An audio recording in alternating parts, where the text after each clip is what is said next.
Web 2.0. Innovation. Trends. Collaboration. Software. Metadata. Got the world turning as fast as it can? Hear how technology can help, legally speaking, with two of the top legal technology experts, authors, and lawyers, Dennis Kennedy and Tom Mighell. Welcome to the Kennedy-Mighell Report here on the Legal Talk Network. And welcome to episode 200, of the Kennedy-Mighell Report. I'm Dennis Kennedy in St. Louis. And I'm Tom Mighell in Dallas. In our last episode, we reflected on the history of this podcast, and it's a great way to get introduced to Tom and me and the podcast, so we recommend episode 199. But this time, after 11 years, we've hit a big milestone, our 200th episode. We had what we thought was a great idea for this episode. That was to do an all-listener question and answer show. And thanks to the work of the Legal Talk Network team, especially the work of the hardest working man in podcasting, Lawrence Coletti, we're able to do that. So, Tom, for the 200th time, what's all on our agenda for this episode? Well, Dennis, in this edition of the Kennedy-Mighell Report, we will indeed be answering questions from our listeners, an all-listener question show, which I think is achieving one of our bucket list items for the podcast, and it only took us 200 episodes to get there. In our second segment, we're going to ask each other one unrehearsed question, and I'm already a little bit nervous. And as usual, we'll finish up with our parting shots, that one tip, website, or observation that you can start to use the second that this podcast is over. But first up, listener questions. We are always excited about incorporating listener questions. We've talked to you about that and mentioned the number all the time. We've got a special voice mailbox for you. Here's the number. I'm going to repeat it multiple times in this episode. 720-441-6820. That's 720-441-6820.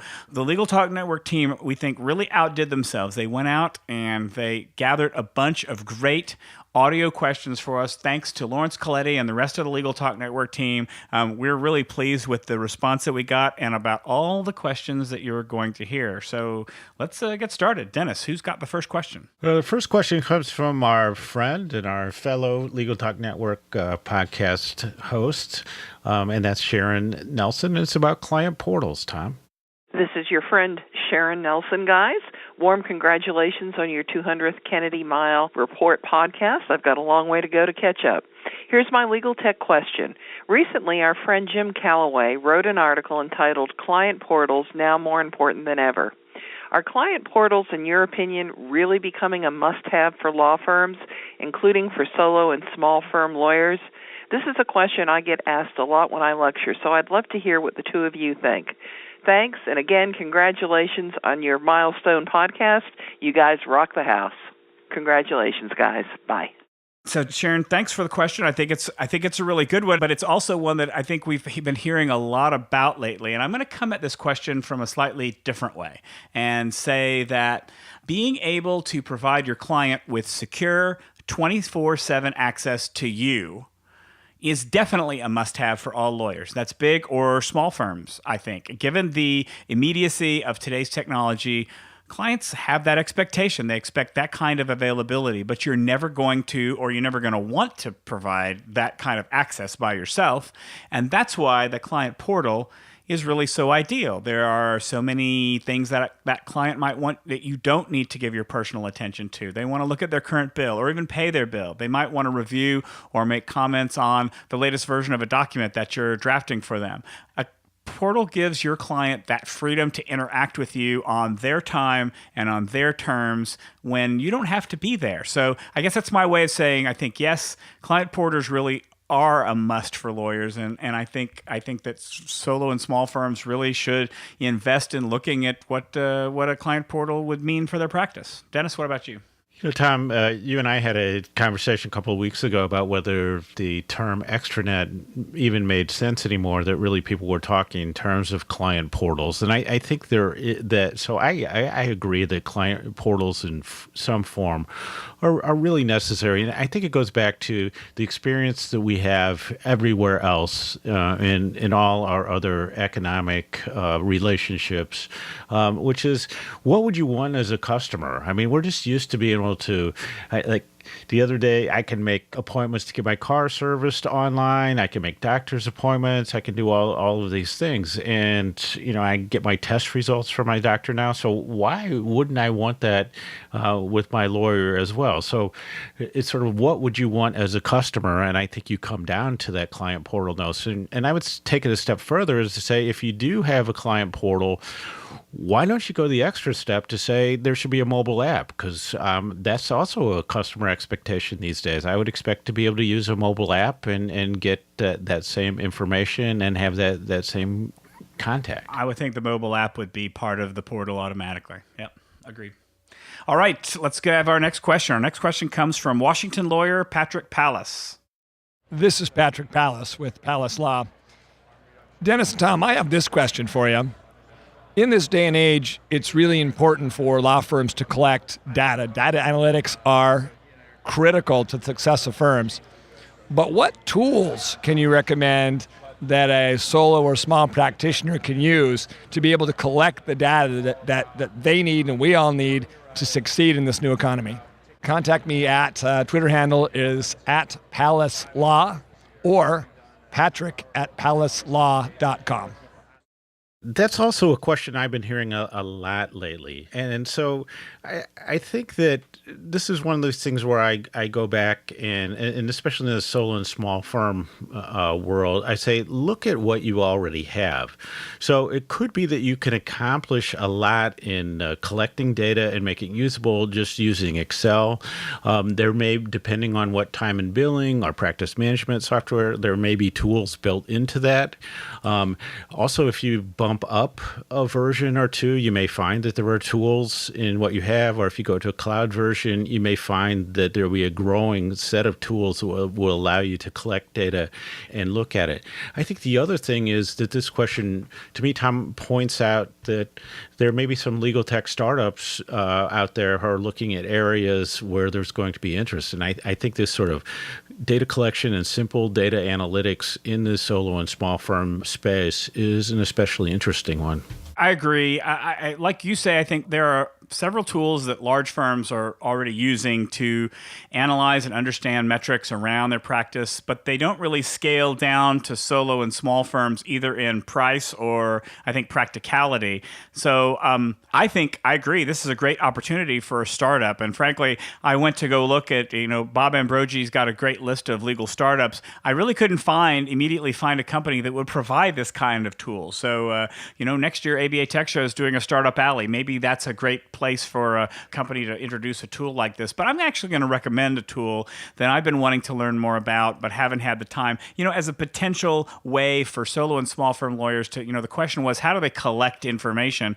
It's an online tool called Airtable. It's basically an online tool that allows you to create databases.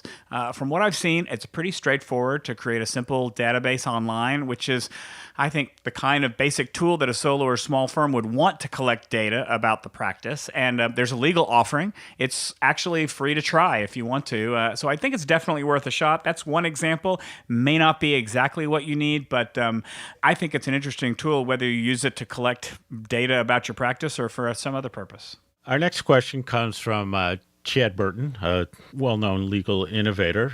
And the question is... Hi, this is Chad Burton, CEO of Curo Legal. My question for you guys is, what technology trend do you think in the next 5 years is actually going to have an effect on reducing the access gap? So to get a hold of me, my home address is, no, let's leave that one out. Email address is cburton@curolegal.com. Twitter handle is Chad E. Burton. So I don't have a visionary answer to this. I'm always nervous when their questions come along to say, let's look down the next 5 years and predict the future. I'd much rather talk about the present, but that's good because I think that the technology that's going to reduce the access gap is already here. To paraphrase your favorite quote, it's just not fully distributed yet. And that's really a combination of artificial intelligence that use conversational tools like chatbots and mobile apps to talk to individuals who who either can't or won't find an attorney.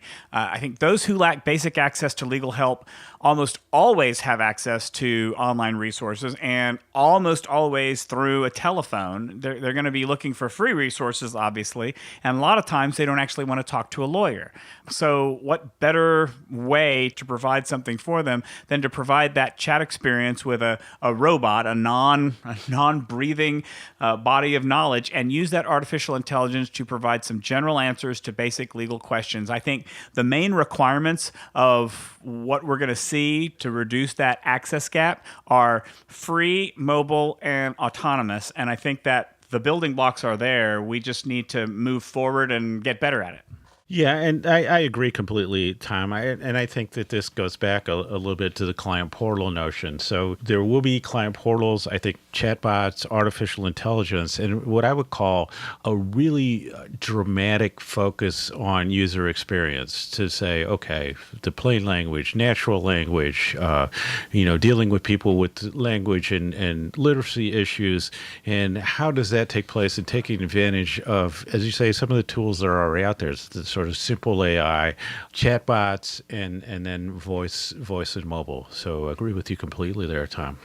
All right, our next question comes from Bob Ambrogi, our co-host at Lawyer to Lawyer, our fellow podcast host, I guess I should say, at Lawyer to Lawyer from Massachusetts, who's got the following question.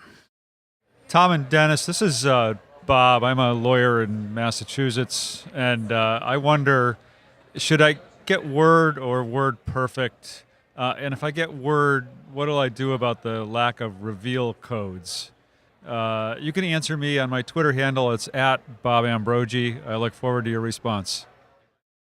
So, Tommy, you really think this Bob, the lawyer from Massachusetts, is Bob Ambrogi? I mean, it does sound suspiciously like him. But it's let's treat Bob's question as a perfectly serious one. And so I come out in different places on this. To me, the best word processing program is the one right in front of you. So if you want to write, you're going to write. And so it could be, it could be Google Docs, it could be Word, it could be Scrivener, it could be something on your mobile phone or tablet. That's ultimately where I come out. And there are some markup tools, plain text tools, but sort of what's in your brain onto the screen and into a file that you can work with, I think is the best thing. So if for you that's Word Perfect, that's fine. But I think we live in a world of Word. So at some point you're going to be converting a document back into a Word format. And I think what really drives that for me is not something like reveal codes or anything like that.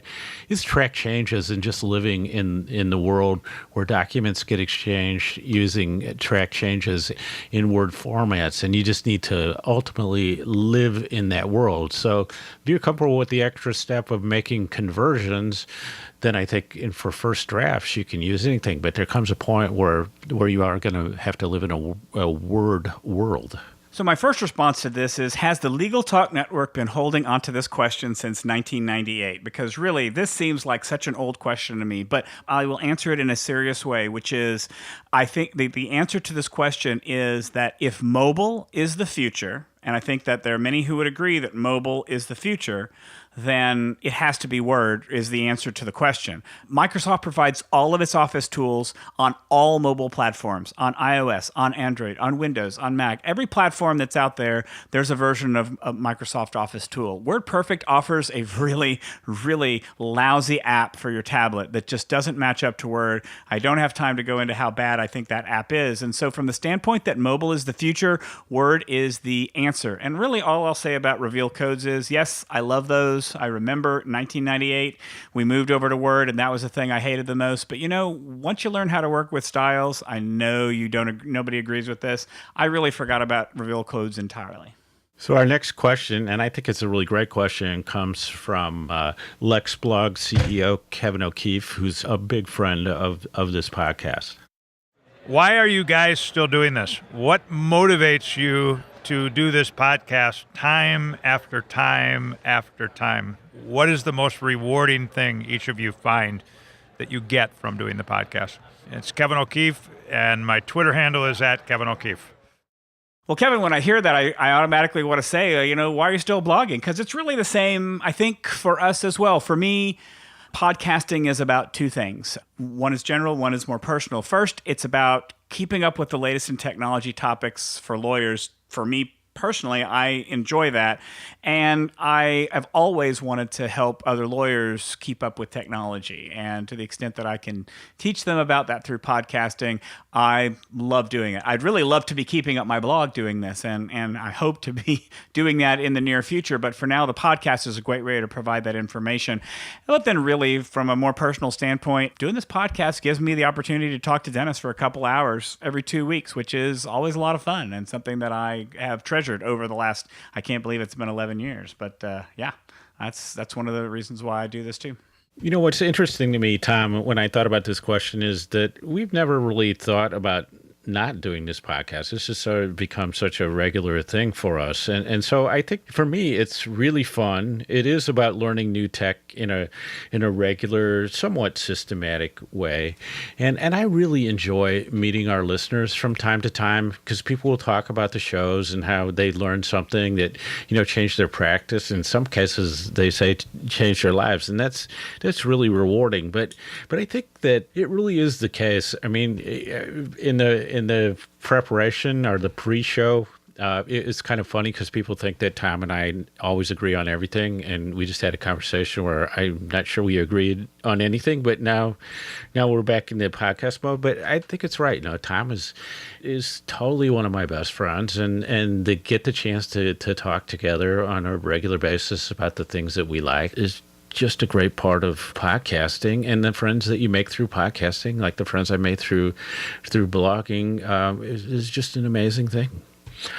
Our next question comes from Andrew Legrand, and it's about actually paying for technology. My name is Andrew Legrand. I'm a business attorney here in New Orleans, Louisiana, and my question is, which bill or invoice are you happy to pay each month? And if it's not a technology thing, what's your favorite technology bill or invoice to pay each month? My contact information is on Twitter at @lawbylegrand, Legrand. So this is actually a hard question. Thanks for the question, Andrew. I think this is a hard question, though, because there are a lot of technology bills that I'm happy to pay. And the reason for that is I think that's different for me now. The reason why this is an interesting question is that I don't know that 10 years ago there was a technology bill that you would be getting on a regular basis. So I think that what's interesting inherent in your question is that now that we've moved to a subscription model for technology, that we're paying for technology on a more regular basis rather than the latest version of Word or the latest version of Acrobat. I think that because this subscription model is at what I would consider to be fairly reasonable cost for most of these tools, as long as the tool does a good job, I like this subscription model. It ensures that I always have the most up-to-date version. $150 a year to always have the most recent version of Office is great. $20 a month to keep up my Squarespace blog that I keep for my iPad. Each one of those services has learned to price the market so that I think those prices are reasonable given the service that's being provided. Now, obviously, the problem is when you add up all those costs you're paying, you might be surprised at how much all your subscription costs. But I've got to answer, if I have to answer one thing that I'm pleased to pay for, I'm going to say Office 365. I live in the Office world. I use that stuff the most. I think that for $150 a year, not only are you getting those Office tools, but you're getting Teams and Planner and bookings and a SharePoint site, and you're getting so much stuff for that. I really think that Microsoft has got a great model, and that would be my number one choice if I had to answer the question. Well, I have one that's not a monthly subscription, which is OmniFocus, which, totally organizes my life. So that they could charge me about anything, and I would be in on that. On the monthly side, I agree with you. Office 365, probably the one that I'm just really easy to pay for is 1Password for password management. And then I think, Dropbox, Evernote, they all have benefits. So you're right, Tom. These companies have made it easy for you to pay for their services, and they do a nice job on a lot of things. We have created a sense of community in some of these apps, and it's, you just feel like you're helping the cause by paying for the apps. All right, our next question comes from Florida lawyer Liz McCausland. Hi, I'm Liz McCausland from Orlando, Florida, and my question is, what are your top 3 apps for lawyers? at Liz McCausland on Twitter, LizMcCausland. I like this question because it allows me to kind of reflect on this type of questions when people say, what's the best whatever to do? And so I always go to that notion, which the longtime listeners of the podcast know that where I'm going is with the jobs to be done theory. So I think you answer this question by saying, what are you hiring this app to do? So what do you need done? What apps help you? And then you say, well, all lawyers are different, all people are different. So are there apps that work across the whole legal profession? And I'm not sure that I have the answer to that, but I think my answer is that you're going to find the companion apps, the mobile apps to the desktop programs, or the cloud services that you use are actually the top apps for you as a lawyer, because that's going to expand your range, allow you to work mobilely, and take advantage of what's in the system wherever you are. So I'm not going to define apps, Tom. I may let you do that, but to me it's sort of like, what is the mobile app that kind of extends the range of the programs that you use most often and are most important in your practice? I like this question too, but it's hard to say the top 3 apps and have a question. So I'm going to cheat also, Liz. I'm sorry. I'm going to cheat and answer this in terms of categories. Here are the categories of apps that I think are the top 3 that lawyers need to have. I think first is security. Lawyers need a password management app to manage their passwords. That's either LastPass, which I love. I think it's great. Dennis mentioned 1Password already. Either one of those tools is, I think, a must-have type of app that you need to have. Second, lawyers need a good task manager. You need to be able to keep track of all the stuff you have to do. And I think, as I've probably discussed many times before on this podcast, I think Todoist is the best task management app. It's on all platforms. It does a great job. It's a really smart tool with a lot of artificial intelligence capabilities that are start being built in. But matter of fact, there are a ton of great task managers out there. So don't limit yourself to Todoist. There are others. Finally, I think that for lawyers, having a good email app is really necessary. I hate that we live in email, but if we've got to live in email, we might as well have an app that lets us manage it in a way that makes sense. And so I'm going to say my favorite is still Outlook. It connects directly to your Exchange account, but it has some of those modern features that we see from apps like Inbox, where you can swipe left or swipe right and really triage your email in a quick, efficient way. I think those 3 types of apps are really the important things for lawyers to have on a phone if we're talking about mobile apps. So our next question comes from Scott Bassett, and I think it's a great question that anyone who's thinking about moving to the cloud should ask. Hi, Dennis. Hi, Tom. This is Scott Bassett. I'm a fellow podcaster. I am a practitioner in Portage, Michigan, and also live in Bradenton, Florida, so I'm a virtual guy as well. I have a question about cloud-based time billing and accounting programs. I'm a longtime PC Law user, and I have a lot of faith in the program. It's been very solid for me, but I'm tech savvy, and I want to be in the cloud and be able to enter time wherever I am. Is there a time billing and accounting program that's cloud-based that I can trust as much as I trust PC Law? And you can find me at scott@michiganfamilylawappeals.com or on Twitter at sgbassett. Or on LinkedIn at Scott Bassett. So, Scott, thanks for the question, but I'm going to punt just a little bit. I'm going to punt a little bit because I believe that to give a recommendation like this, you've got to have spent some time with the options, and I just haven't been able to do that. So I'm going to actually give 2 answers to the questions. First, I think that there are a number of great cloud-based tools out there that are practice management related. They may not be solely dedicated to time billing and accounting, but they have time billing and accounting features. Clio, Rocket Matter, MyCase, they all offer those types of features. From what I understand from the people who use them, from the people who implement them, they provide good, solid services in those areas. Are they as good as PC Law? This is where I just don't have the experience to talk about that. But let's say that for a second. So if you really like PC Law, if you trust PC Law, then don't worry about going to another service. Go and find, and granted, granted, I don't know how much longer this will be a service, but there are a number of hosted versions of PC Law so that you can actually go and access PC Law in the cloud, getting all the features that you already know, that you already trust, without having to worry about going to another solution. So there are a couple of them that are out there. If you just go and do some searches, find a version of PC Law in the cloud and use that instead of trying to find another tool that can do the job just as well. Yeah, so I have similar comments, Tom, and I would just add that, and this is one of my weakest areas of legal technology, but I saw something called PC Law Mobile, which may give you the functionality that you need. And the other thing is, and I'm not sure, Tom, this is exactly what you were talking about, but there are some services that provide cloud hosting or a cloud-based desktop that would include the actual legal software packages like PC Law. So you would have the benefit of having the cloud type access, even though there's not a cloud version. So it's more like a dedicated host for you. So that's another way to look at solving this question. And the other thing is that is to go to the PC Law people and say, hey, what do you have that you can help me with? All right. Next up, our next question is from Michigan lawyer Samantha. I hope this is right. Meinke. I hope I got that right, Samantha. Hi, Dennis and Tom. I'm Samantha Meinke, the communications manager for the State Bar of Michigan. And I'm wondering, do you have any advice on what apps exist for Apple Watches and other wearables that are germane for lawyers? Please let me know. I'm on Twitter at SammyM, SammIEM. Thank you.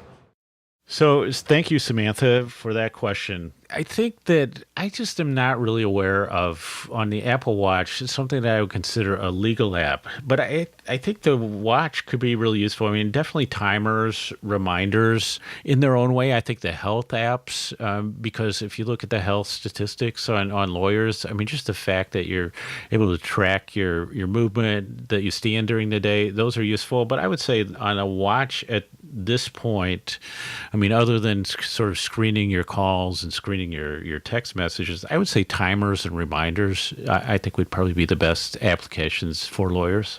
Right. And I think as far as I can tell, and I am not an Apple Watch user, but as far as I can tell, there aren't any specific legal apps for the Apple Watch. So I think if we think in the pure legal sense, the answer to your question really, Samantha, is no. But if you think about it in terms of the best functions of the watch, to borrow Dennis's term, what's the job to be done of the watch? I think the watch's purpose is to alleviate the need to use the phone to a certain extent. So what does the phone do, or what are some of the things that the phone has done that you can pass off to the watch if necessary? One example of an app that I found is a recording app. It can record conversations. It's called Just Press Record. If you want to take a quick statement from a client or record a conversation that you have with somebody, obviously letting them know you're recording them, you can do that on your phone. Then there are the practical things that lawyers need to do. So think about, what are the things that I would do with my phone? Can I do it also with my watch instead? So like using the password manager that we talked about just now, instead of looking on your phone to get a password, just open it up on your watch and it's there a lot faster. The Deliveries app. Deliveries is one of my favorite apps on iOS, and it can tell you when packages are going to be delivered. And now you can get that on your phone as well. So when you're thinking about the best apps to use on your watch, think about the things on your phone that really are your go-to, and find out if there's a watch app version of that as well. So our next question comes from Legal Talk Network audio engineering legend, Adam Lockwood. And Tom, I think this is your favorite topic. Hey guys, audio engineer for Legal Talk Network, Adam Lockwood here. Congratulations on your 200th episode. It's very cool, and we're looking forward to many, many more. I had a question for Tom. Tom, I hear that you are a connoisseur and fan of Bluetooth speakers. So I'm wondering, what has been your favorite one that you've tried? And are you going to be trying out the Apple HomePod when it comes out? Love to hear your thoughts. I have to say, Adam, this is a fantastic question, and thank you so much for asking it. I love talking about this sort of stuff, but I'm going to be short and sweet. My recommendation is for speakers that work no matter whose world you are in, Apple's or Google's. So that's why I'm not going to talk about the HomePod so much here.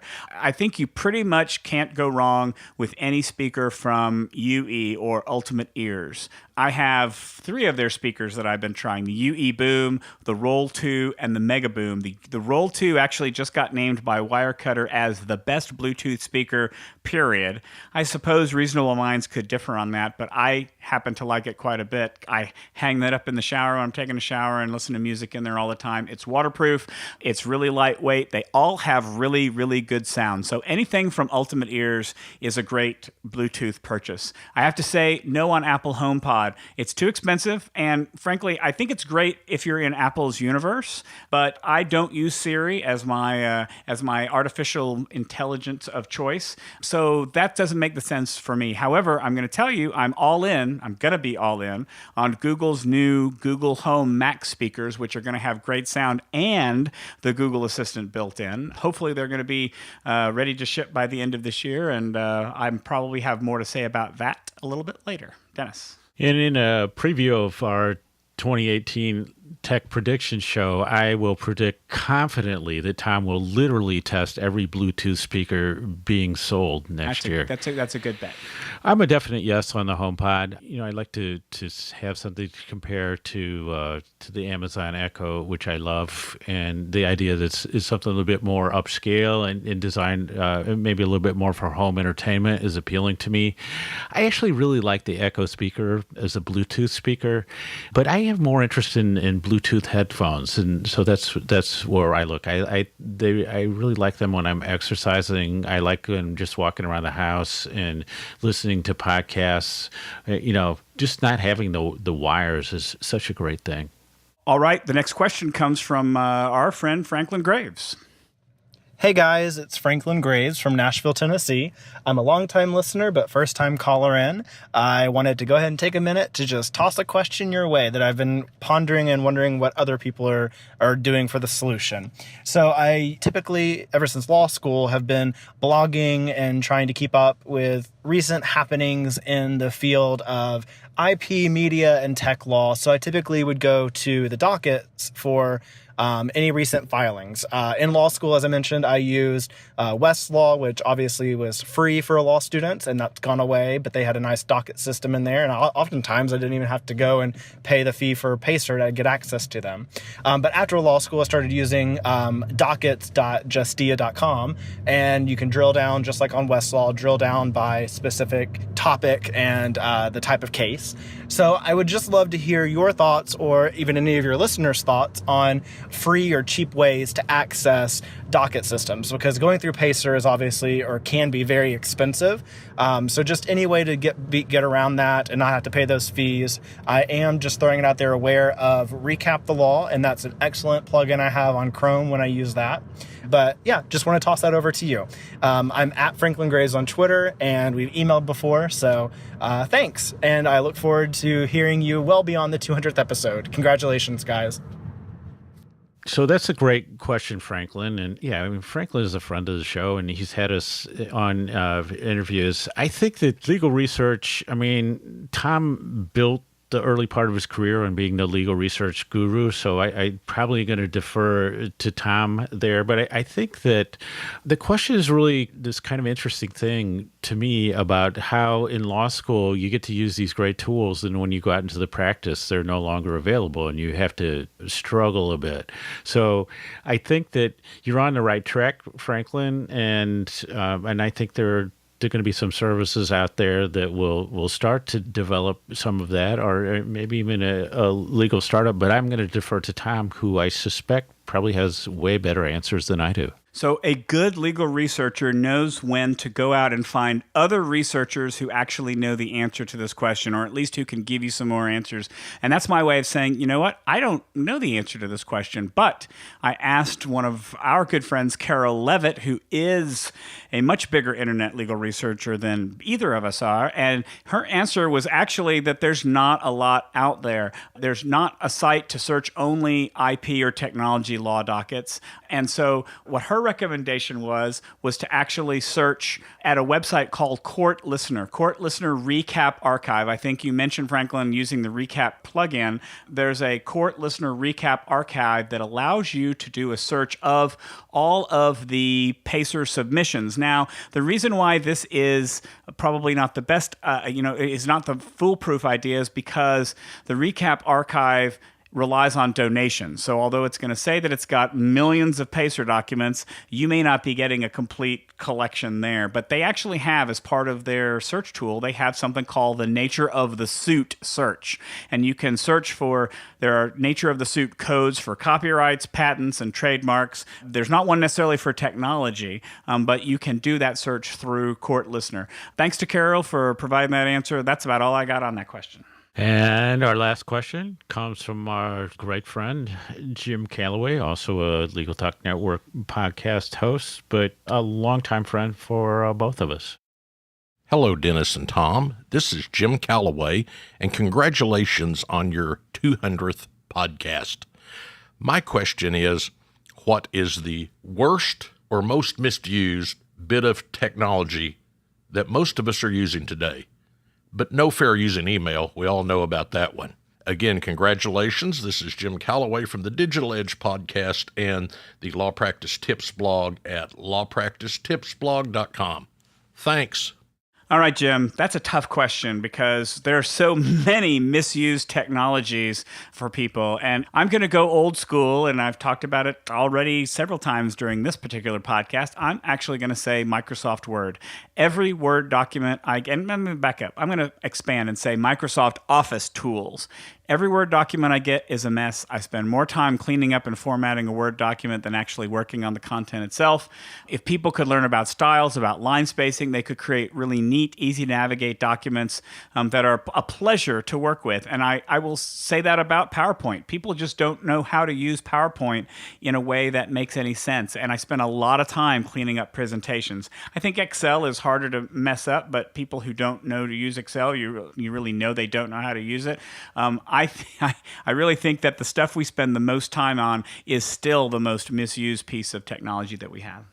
Yeah, that's a great answer, Tom. So I have two answers. Neither will be surprising, but I think that probably the worst thing people are doing is texting while driving. Let's think about what's going on when you do that. And then the other technology use that I really, really hate are video ads that sort of automatically execute. And you can adjust settings on this, but God, I just hate when all of a sudden some video with sound just starts running when I'm on a web page. And I don't know why anybody thinks that after that experience, I'm going to buy what they're selling. But man, I hate those. Whew, we got through them all, Dennis. That was a great set of questions. Thank you so much, everybody, for making our 200th episode such a memorable experience. It was great to answer your questions, and we look forward to answering more questions in the future. Remember, the number to call is 720-441-6820,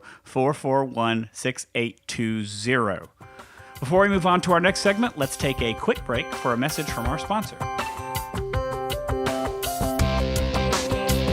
Looking for a process server you can trust? ServeNow.com is a nationwide network of local pre-screened process servers. ServeNow works with the most professional process servers in the industry, connecting your firm with process servers who embrace technology, have experience with high-volume serves, and understand the litigation process and rules of properly effectuating service. Find a pre-screened process server today.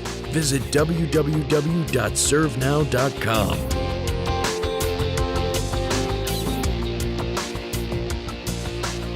And now let's get back to the Kennedy-Mighell Report. I'm Tom Mighell. And I'm Dennis Kennedy. In this segment, we wanted to ask each other one surprise question to answer unrehearsed and unscripted. Our only rule was the question could deal with anything, not necessarily legal technology. So, Tom, here's the question I have for you. And of course, I cheated by having a question with several parts. So, Tom, you convinced me to watch season 1 of Mr. Robot, and I kind of liked it, but not as much as you did. Then you convinced me to watch season 2, and it was an utter and absolute train wreck and just painful to watch. So I saw on my DVR that season 3 is about to start. Should I hang in there or run away, which is my gut feeling? And then do you have any new shows I should watch or that you think I should watch, like The Orville or anything along those lines? Okay, all right. So would you really watch The Orville? I mean, The Orville really hasn't gotten great reviews. I am unfortunately a slave to Metacritic, and the reviews have not been good for The Orville. So you'll have to tell me whether that's a good show to watch or not. So I apologize about Mr. Robot. I'm still intrigued enough to probably want to watch season 3, but your review of the past 2 seasons, I think, is an accurate one. I'm really challenged here, though, because you've asked, do you have any new shows that I should watch or that you think I would like? And there really aren't a ton of good new shows out there that I'm recommending, but here are 3. I'm going to give you 3 that I'm intrigued by for one reason or the other. There is a new limited series on Netflix called American Vandal. The subject matter is a little bit foul. If you can get past the graffiti and the graphic nature of the graffiti, it's a satiric documentary. It's showing how a documentary is made these days from a standpoint of something that's utterly absurd and ridiculous. And I've watched 3 episodes and am just laughing hysterically at all of it. It's a great depiction of how people do and take seriously documentaries these days. I have always been a Star Trek fan, and so I am watching, I think I'm in past episode 3 now of the new Star Trek Discovery on CBS. I love it. That has something to do with me being a Star Trek fan, but I highly recommend that. And then the one that I'm really looking forward to, the one that I really want to be good, but as we're recording this, it hasn't come out yet, so I don't know yet, is called Mindhunter, which is coming up on Netflix. It's about how the FBI first identified and profile serial killers, which I love shows like that. The star Jonathan Groff is a great actor, so I can't wait to take a look at that. Hopefully by the time this podcast comes out, I will have gotten a better appreciation for whether that's going to be a good show or not. Dennis, I have a question for you. So here's my question. You know, it's funny because your question was about movies. Mine is about books. You read a lot of books. You read many more books than I could ever get to. We usually have a podcast during the summer about our summer reading lists, and we didn't do it this year. So here's my question. If you had to recommend one book to me that you read over the summer, which book would it be? So this is a tricky one for me because, as you know, Tom, this is the year that I decided I was going to read all of the books by the Scottish writer Ian Rankin, which is the Inspector Rebus series, and which is 21 books. Maybe it's 22 because there's a book of short stories. So that makes this tricky because that was a lot of the huge proportion of the books that I read. So I would not recommend that you start from beginning to end like I did because it is a lot of work, and I think the character really takes off maybe about 2/3 of the way through. So if you're going to pick one, I would say there's one called Standing in Another Man's Grave, which I think kind of captures the character really well, and I think and the writing is great as well. I might recommend this book called 1491, an older book by Charles Mann, which talks about North and South America before Columbus arrives, hence the title of 1491. And it's a fascinating look at the fairly large civilization in North America and South America before the Europeans arrived. And I really enjoyed that. And then the other one, and this I think is probably unique to me, Tom, but it's something we all need to think about at some point. And you sort of face the issue in a different way than I am because we're thinking about selling our house and downsizing to an apartment. But it's a book called Let It Go by Peter Walsh, which really helped me kind of think about what stuff do we need to keep and how big of a place do we need to live in and how that changes as life goes on. So those would be my suggestions for you. Thank you very much. Now it's time for our parting shots. that one tip, website, or observation you can use the second this podcast ends. Tom, take it away. All right, so this is not so much a tip as just an observation that if you paid attention to Google's announcements the week before we recorded this podcast, so I think it was October 4th, you will know that Google is all in on artificial intelligence. They've made it clear that where other phone companies and other companies might be trying to make the most beautiful or stylistically interesting devices that are out there, Google is all about the smarts, and they're building the Google Assistant into everything that they do. And the only reason why I didn't buy every single one of the things that Google offered last week is that they're not available yet. They have a new Pixel phone that I'm going to buy. I want to buy a Pixel phone. They have new headphones that use the Google Assistant where you can actually use the Google Translator and have the translations come through your headphones into your ear. I already mentioned the Google Max speakers that I plan to buy and replace my Sonos speakers with because I want to be able to talk to my stereo speakers throughout the house. There's this new camera that's called Clips that a lot of people are going to think is a little bit creepy because it's designed to just kind of watch you as you do things and take movies and get smarter about how it takes pictures of you. I'm really intrigued by the concept. I agree that it could be kind of creepy, but I think this is where the future of AI is going, is being able to make these kinds of decisions like that. But really, really interesting stuff coming out of Google these days. You would do well to pay attention to it. Can you still buy Google Wave, Google Reader, and Google Plus? You could never buy them to begin with. They were always free tools, Dennis. Yeah, I like to wait a little bit on Google stuff myself. But so my parting shot is a personal one, and that is that it's probably something I'm surprised I didn't do a lot longer, but I've moved my blog, DennisKennedy.blog, and my website, DennisKennedy.com, over to LexBlog to become part of the LexBlog family. So it's launched, and now DennisKennedy.com, DennisKennedy.blog all point to a new redesign, and I'm going to have, probably by the time you hear this, I'll have more of a launch because I haven't posted for a little bit while that transition has happened. But I'm very excited to be part of the LexBlog community and to have a new redesign of the site. And it's great now that the domains that I own all point to the same place. So I feel like I'm making progress on the internet presence front. My gosh, maybe that's how I relaunched my blog is to become part of that LexBlog network. That would be interesting. All right, so that wraps it up for this edition of the Kennedy-Mighell Report. The 200th edition of the Kennedy-Mighell Report, that is. Thanks for joining us on the podcast. You can find show notes for this episode at tkmreport.com. If you like what you hear, please subscribe to our podcast in iTunes. Please give us a like in the Apple Podcast app, or go to the Legal Talk Network site where you can find archives of all of our previous podcasts. If you'd like to get in touch with us, you can email us at tkmreport@gmail.com. You can find us on LinkedIn. And once again, not that I've said it enough, that phone number for voicemail questions is 720-441-6820. So until the next podcast, number 201, I'm Tom Mighell. And I'm Dennis Kennedy, and you've been listening to the Kennedy-Mighell Report, a podcast on legal technology with an internet focus. Really, it will help us if you rate us on Apple Podcasts, so think about doing that for us, and we'll see you next time for another episode, as Tom says, number 201 of the Kennedy-Mighell Report on the Legal Talk Network. Thanks for listening to the Kennedy-Mighell Report. Check out Dennis and Tom's book, The Lawyer's Guide to Collaboration Tools and Technologies, Smart Ways to Work Together, from ABA Books or Amazon. And join us every other week for another edition of the Kennedy-Mighell Report, only on the Legal Talk Network.